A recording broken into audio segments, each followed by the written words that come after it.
America के राष्ट्रपति Donald Trump ने भारत को एक और बड़ा झटका दे दिया है। ऐसा क्यों कहा जा रहा है?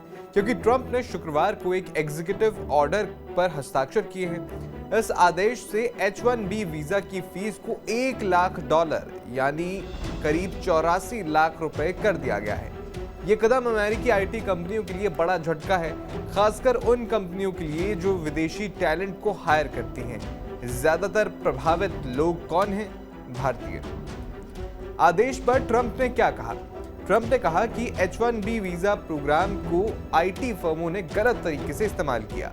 ये प्रोग्राम हाई स्किल्ड वर्कर्स को लाने के लिए बनाया गया था, लेकिन कंपनियां सस्ते और कम स्किल्ड लेबर से अमेरिकी वर्कर्स को रिप्लेस कर रही हैं। उन्होंने खासतौर पर आईटी सेक्टर को निशाना बनाया, जहां कंपनियां H-1B को मैनिपुलेट कर रही हैं। 21 सितंबर से लागू होने वाले इस आदेश से अमेरिकी टेक इंडस्ट्री में हड़कंप मच गया है। माइक्रोसॉफ्ट और जेपी मॉर्गन जैसी कंपनियों ने इसे रेकलेस यानी बेपरवाह कदम बताया है। उनका कहना है कि इससे टैलेंट की कमी हो सकती है और अमेरिकी इकोनॉमी को नुकसान पहुंचेगा।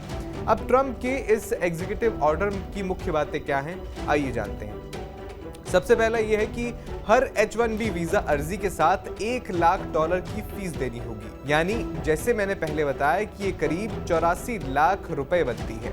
इससे पहले ये फीस सिर्फ $215 थी। कंपनियों को इसका प्रूफ रखना पड़ेगा, वरना वीजा रिजेक्ट हो जाएगा। इसके अलावा ये 21 सितंबर से लागू होगा। ये उन लोगों पर लागू होगा जो उसके बाद अमेरिका में एंट्री करेंगे या एंट्री की कोशिश करेंगे। ये राशि सिर्फ उन आवेदन पर ही नहीं, बल्कि वीजा रिन्यूअल्स या एक्सटेंशन या फिर उन मामलों पर भी लग सकती है जहां व्यक्ति अमेरिका के बाहर से एंट्री करना चाहता है। अगर 1 साल में एक्सटेंशन ना हो तो ये रजिस्ट्रेशन खत्म हो जाएगा, यानी वो जो $1 लाख दिए होंगे वो बर्बाद हो जाएंगे। आदेश में छूट की व्यवस्था भी है।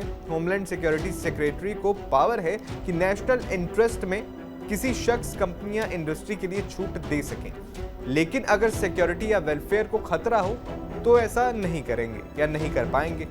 लेबर सेक्रेटरी को वेज लेवल्स रिवाइज करने का आदेश दिया गया है, यानी कितनी पगार दी जाए इसका भी संशोधन हो सकता है।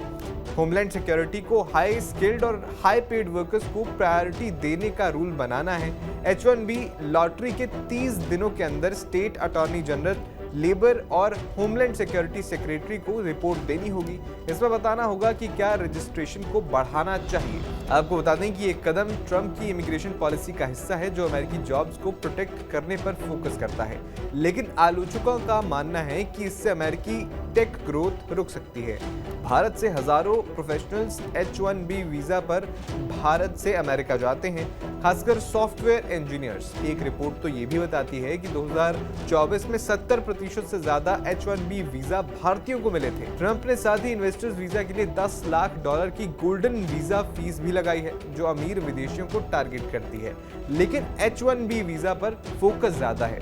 एक्सपर्ट्स का मानना है कि कंपनियां अब लोकल टैलेंट पर ज्यादा भरोसा करेंगी, लेकिन शॉर्ट टर्म में प्रोजेक्ट्स डिले हो सकते हैं। बता दें कि ट्रंप के पहले कार्यकाल के दौरान भी H-1B वीजा पर सख्ती की गई थी, लेकिन कोर्ट में ये चैलेंज हुआ था। अब देखना ये होगा कि टेक इंडस्ट्री या जो आईटी इंडस्ट्री है अमेरिका की, उस पर कैसे रिएक्ट करती है। आपका इस पूरी खबर पर क्या कहना है, हमें कमेंट बॉक्स में ज़रूर बताएं।